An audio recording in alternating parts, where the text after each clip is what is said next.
रहे हैं मुबशर लुकमान चैनल। मेरा नाम मुबशर लुकमान है। मैं इस वक्त रिचमंड वर्जीनिया से क्रॉस कर रहा हूँ। थोड़ी देर में क्रॉस करूँगा वाशिंगटन डीसी इंशाल्लाह, और फिर बाल्टीमोर और न्यू जर्सी से होता हुआ फिर न्यूयॉर्क पहुँचना है मुझे। न्यूयॉर्क से हमारी फ्लाइट है। अब यहाँ पे आप देख रहे हैं कि कितनी बर्फ़ पड़ी हुई है, दोनों साइड से बर्फ़ पड़ी हुई है। लेकिन ये बड़ा कमाल है कि इन्होंने हर जगह पे अपनी हाईवेज को क्लियर कर लिया। अच्छा, कुछ इलाकों में जो अंदर के इलाके हैं वहाँ पे इन्होंने लोकल सड़कों को भी क्लियर किया, लेकिन कईयों में अभी तक नहीं हुई है क्योंकि बहुत हेवी स्नो स्टॉर्म थी, बहुत हेवी ब्लिजर्ड थी। और जब मैं डिट्रॉइट से ड्राइव करके निकल रहा था तो बड़ी खौफनाक किस्म की ब्लिजर्ड थी, स्नो ब्लिजर्ड। और उस वक्त फील वो क्या कहते हैं, टेम्परेचर -13 था और फील्स लाइक -18 था। इस वक्त भी टेम्परेचर जो है वो सुबह को -13 था और निकलते वक्त जरा कम हो गया, शुक्र है, लेकिन माइनस में ही है अभी तक। ये तो गाड़ी के शीशे बंद हैं, हीट ऑन है, तो कंफर्ट जोन में, वरना पीछे मेरी सारी मोटी मोटी जैकेट्स पड़ी हुई हैं। अब यहाँ पे कुछ लोगों को बड़े मसले हो रहे हैं, जैसे यानी लोग, गवर्नमेंट सड़कें तो साफ कर देती है, लेकिन लोगों की अपनी जो ड्राइवेज होती हैं घरों की, उनको खुद ही शवल करना पड़ता है या सफाई करानी पड़ती है, लॉन से भी और वहां पे भी। तो उसके लिए अक्सर वो बाहर से हेल्प मंगवाते हैं पैसे दे के। लेकिन अभी मैं देख रहा हूँ 2-3 दिन से कहीं पे कोई हेल्प नहीं आ रही। हालांकि लोग कॉल्स कर रहे हैं, मेरे जानने वाले लोग कॉलिंग कर रहे हैं कि कर दो। तो पता चला है कि जितने भी इमिग्रेंट हैं या आप कह लें कि विजिट वीजा पे आए हुए यहाँ पे काम कर रहे थे, उनकी दौड़ें लगी हुई हैं यहाँ पे, क्योंकि ऑपरेशन हो रहा है, आइस का बहुत हेवी किस्म का ऑपरेशन हो रहा है। सबसे ज्यादा उन्होंने टेक्सास में और मिनेसोटा, मिनियापोलिस में अरेस्ट किए हैं। तो अब उसकी वजह से जो इनकी लोअर एंड का काम करने वाली लेबर थी, उन सारों की दौड़ें लगी हुई हैं, अंडरग्राउंड हुए हुए हैं, तो काम नहीं कर रहे। अच्छा, मैं फ्लोरिडा में भी गया था, टैंपा में, तो वहां पे मैंने देखा कि काफी जो मैकडॉनल्ड्स वगैरह हैं, बर्गर किंग्स वगैरह जो हैं, वो अब ड्राइव थ्रू हो गए।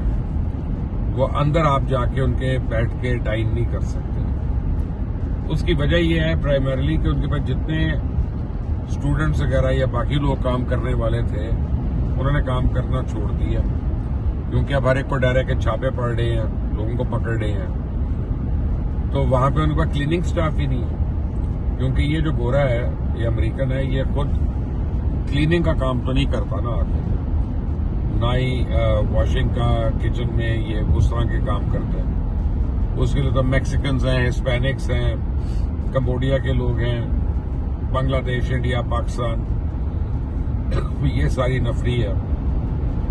तो अब यहाँ पे काफी प्रॉब्लम्स हो गई हैं। और आज मैं हिसाब लगा रहा था, क्योंकि कल परसों मैंने अपनी कजन्स के साथ जाके शॉपिंग वगैरह भी की, तो ग्रोसरी जो है तकरीबन 30% महंगी हो गई है।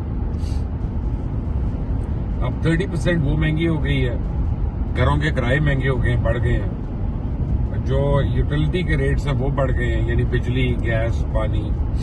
जिसकी पहले $2,500 तनख्वाह थी, अब वो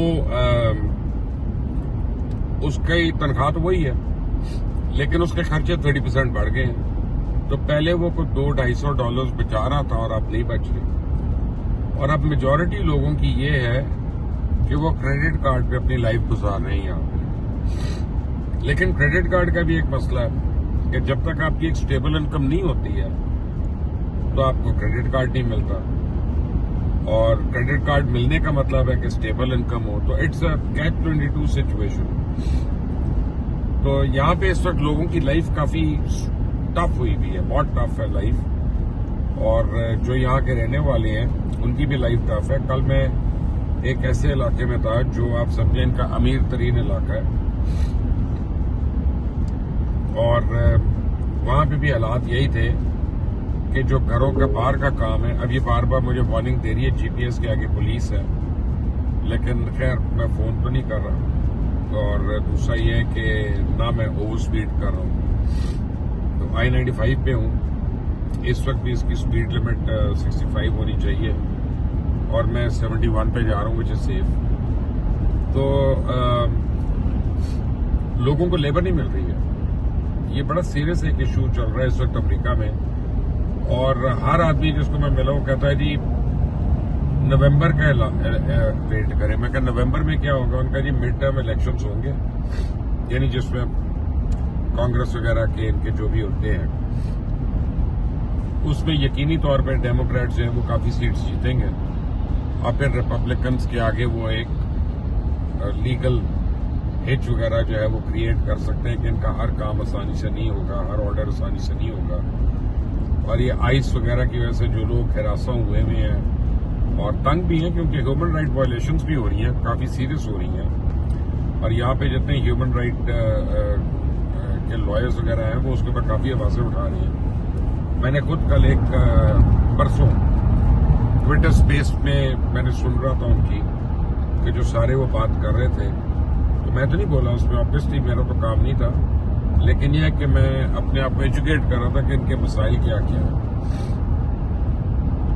तो है ये फर्स्ट वर्ल्ड, लेकिन इस वक्त यहाँ इसके अपने बड़े मसाइल हैं, और जो अमेरिका आना चाहता है उसको मैं यही कहूंगा कि भाई अगर तो तुमने वेकेशन करनी है और तुमने समझो कि पल्ले से पैसा खर्च रहा है तो 100 बिस्मिल्लाह, लेकिन अगर तुमने काम करना है यहाँ पे तो प्लीज 10 बारी सोचो, और किसी गलत वीजा पे आके मत रुको। आना है तो प्रॉपर जो वीजाज है, लीगल वर्क, पेपर वर्क, अपना be on the right side of the law.